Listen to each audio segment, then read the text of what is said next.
नमस्कार दोस्तों, मैं डॉक्टर रमनदीप आज आपका स्वागत करता हूं ट्रीटमेंट एक्सप्लेन चैनल में। दोस्तों, अक्सर क्लिनिक में हमसे पूछा जाता है कि लो ब्लड प्रेशर का ट्रीटमेंट क्या है।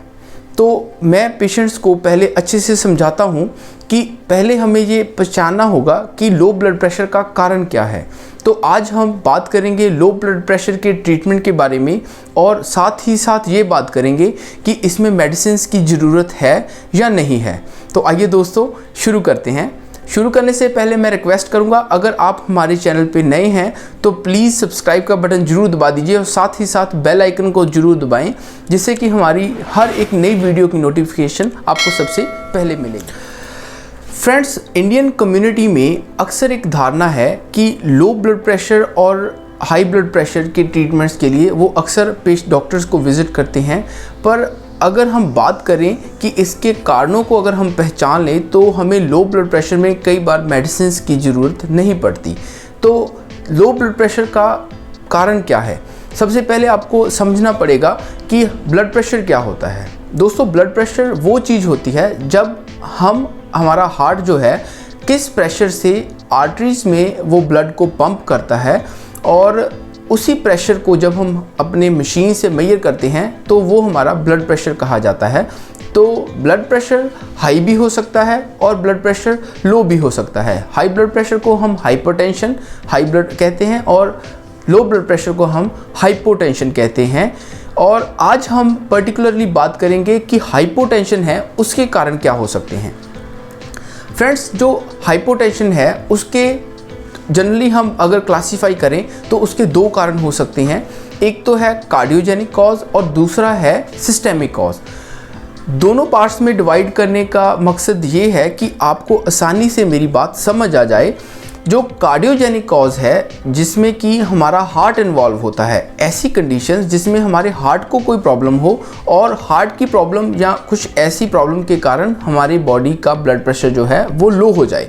और साथ ही साथ सिस्टेमिक कॉज वो होते हैं जो हमारी पूरी बॉडी को इन्फ्लुएंस करते हैं, जैसे कि डायरिया या फिर हमारा गर्मी में काम करना।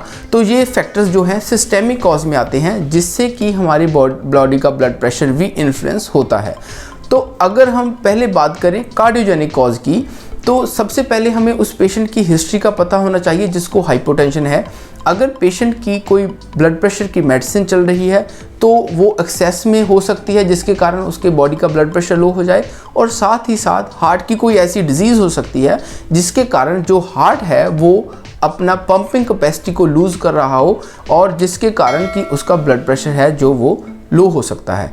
तो इसमें हमें इसका ट्रीटमेंट वो है कि हमें पहले कॉज को डायग्नोस कर लें। अगर हार्ट की कोई कंडीशन है, अगर पेशेंट को किसी मेडिसिन के कारण ब्लड प्रेशर लो हुआ है तो हमें उस मेडिसिन को बंद करना पड़ेगा। और अगर उसके हार्ट की कोई प्रॉब्लम है जो एनाटॉमिकली या फंक्शनल प्रॉब्लम हो सकती है, तो उसको डायग्नोस करने के लिए हमें कार्डियक कंसल्टेशन करनी चाहिए।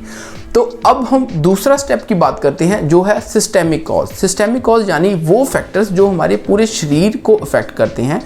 ऐसे फैक्टर्स जो हैं जनरली हमें क्लिनिकल प्रैक्टिस में देखने को मिलते हैं। तो कुछ पेशेंट्स होते हैं जो गर्मी में काम करते हैं, जैसे हमें किसी दिन ज़्यादा वॉमिटिंग्स लग जाएं, उस टाइम हमारी बॉडी में वाटर लॉस हो सकता है। वाटर लॉस होने के कारण हमारी बॉडी का जो पंप है, जो हमारा जब प्रेशर है वो कम हो सकता है। और वैसे ही डायरिया यानी कि लूज स्टूल में भी हमारी बॉडी से पानी का निकलना होता है, जिसके कारण हमारा ब्लड प्रेशर लो हो सकता है। तो इस कंडीशन में जो ट्रीटमेंट है वो टोटली डिफरेंट होगा। इसमें हम फ्लूइड थेरेपी देंगे। तो पहले हमारे पेशेंट को ये पहचान करनी पड़ेगी कि उसका कारण क्या है। अगर उसका कारण सिस्टेमिक कॉज है, जैसे गर्मी में काम करना, ज़्यादा लूज मोशंस या फिर वॉमिटिंग्स, या फिर ऐसा कोई काम जिससे कि उसकी बॉडी में फ्लूइड कम हो जाए, या फिर कोई ऐसी कंडीशन जिसमें उसने खाना कम खाया हो, फास्टिंग जैसी कंडीशन, इन सब कंडीशंस में हमारी बॉडी का जो ब्लड जो वॉल्यूम है वो कम हो सकता है, जिसके कारण हाइपोटेंशन हो जाती है। तो ब्लड प्रेशर इस कंडीशन में अगर लो हो तो हमें फ्लूइड थेरेपी करनी है। तो मेरे हिसाब से ज़्यादातर केसेस में फ्लूइड थेरेपी, ओरल थेरेपी करनी चाहिए। अगर पेशेंट जो अपने मुंह से वो पानी ना पी सकता हो तो उसको आईवी ड्रिप्स या फिर कुछ ऐसा ट्रीटमेंट देना पड़ता है। पर 70 to 80% पर्सन्स जो हैं वो घर पे ही कुछ जो जनरल तरीके फॉलो करके अपने बीपी को बढ़ा सकते हैं।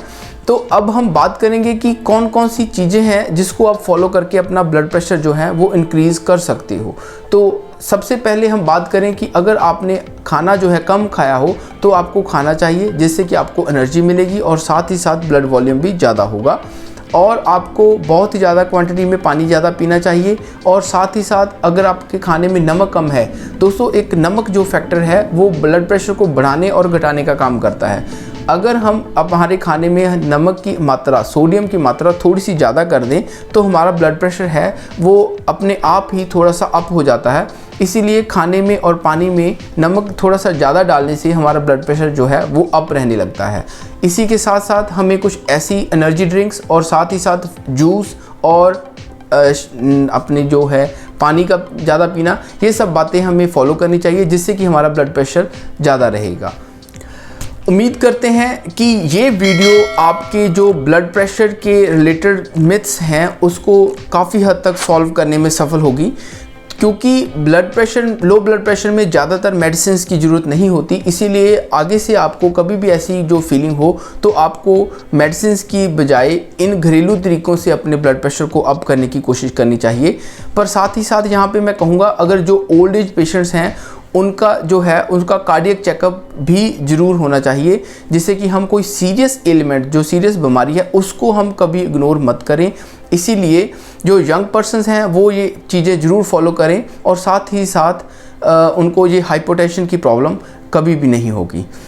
आशा करते हैं आपको ये वीडियो पसंद आई होगी। अगर ये वीडियो आपको अच्छी लगी है तो ज़रूर लाइक का बटन दबाएं और साथ ही साथ अपने दोस्तों के साथ शेयर कीजिए, जिससे कि उनकी नॉलेज में इजाफा हो।